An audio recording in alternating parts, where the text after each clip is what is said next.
Welcome दोस्तों, आपके अपने YouTube चैनल में आपका स्वागत है। आज की यह कहानी महादेव के भक्त के ऊपर है, जो कि एक महादेव का भक्त श्वेत नाम के भक्त के ऊपर यह कहानी है। भगवान शिव, जो देवों के देव महादेव हैं, अपने सभी भक्तों से पे कृपा बरसाते हैं। भगवान शिव को भोलेनाथ भी कहा जाता है, क्योंकि वे अपने सभी भक्तों को एक समान मानते हैं और वे बहुत ही भोले हैं। वे दानव हो या असुर, चाहे कोई भी हो, वह भोलेनाथ सब पे कृपा करते हैं। आज की यह वीडियो में सच्ची घटना में आधारित है। यह कहानी एक शिव भक्त की है, जो कि इतिहास के पन्नों से ली गई है और यह घटना ब्रह्म पुराण से ली गई है। इस वीडियो में को आप पूरा देखें और सुनें। एक समय की बात है, जब गोदावरी के तट पर एक ब्राह्मण रहता था, जिसका नाम था श्वेत, और वह भक्ति में इतना लीन रहता था कि उसको खाने पीने को भी भूल जाता था।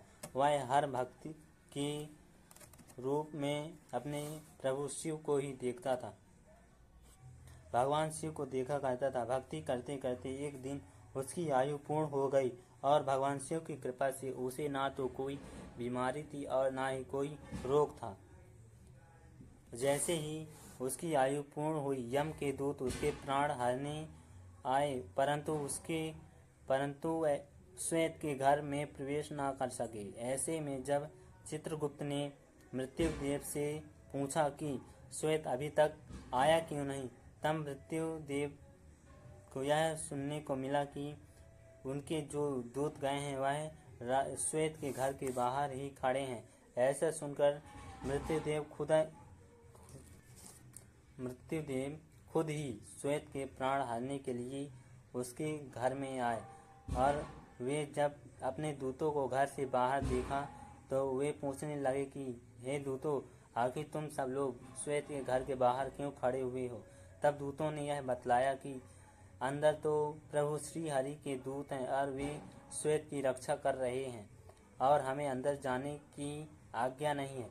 तब यह सुनकर यम मृत्युदेव को अत्यंत ही क्रोध आया और वह श्वेत के घर के अंदर प्रवेश कर गए। जब श्वेत के घर के अंदर प्रवेश करे और श्वेत के प्राण लेने के लिए अपना फंदा जब मृत्युदेव ने श्वेत के गले में अपना फंदा डाला, तभी वहां बैठे भैरव बाबा ने मृत्युदेव को ही धक्का मार दिया और उन्हें नीचे गिरा दिया। मृत्युदेव ने भैरव बाबा की ना सुनते हुए अपना फंदा डाला। वैसे ही भैरव बाबा ने उसे पर प्रहार कर दिया और मृत्यु की भी मृत्यु हो गई। यह सब सुन के यम देवता को क्रोध आया और वहां पहुंचकर देखा तो वहां पहले से ही भैरव बाबा के दूत थे। ऐसे में ना तो भैरव बाबा के दूत पीछे हटे और ना ही यम के दूत। जब दोनों में युद्ध हुआ तो यम की मृत्यु की भी मृत्यु हो गई। यह सब खबर सुनते ही सूर्य देव सभी देवी देवताओं के साथ ब्रह्मा जी के पास पहुंच गए और ब्रह्मा जी सभी देवताओं को साथ लेकर घटना स्थल पर पहुंचे और महादेव को क्रोध में देखकर, आखिरकार भैरव भी महादेव के ही स्वरूप हैं, तो महादेव को क्रोध में देखकर उन्होंने महादेव की स्तुति की और बहुत स्तुति करने के बाद ही महादेव शांत हुए। और जब शांत हुए तब सभी देवी देवताओं ने उनसे प्रार्थना की कि हे प्रभु, आप सब इनको मार देंगे तो आप इन सबको मार देंगे तो इस सृष्टि का संतुलन ही बिगड़ जाएगा, अतः आप इन्हें पुनः जीवित कर दीजिए। फिर सभी देवताओं की आग्रह मानते हुए भगवान शिव ने गौतमी नदी का जल लेकर सभी यम के दूतों और यमराज पर छिड़का और वे सभी होश में आ गए। फिर भगवान शिव ने सभी को बोला कि जब तक कोई भी भक्त मेरी भक्ति करता है, तब तक तुम उसके प्राण नहीं हर सकते बिना मेरी इच्छा के बगैर। अगर यह सब तुम करते हो तो तुम्हें बहुत ही बड़ा दंड भोगने को मिलेगा।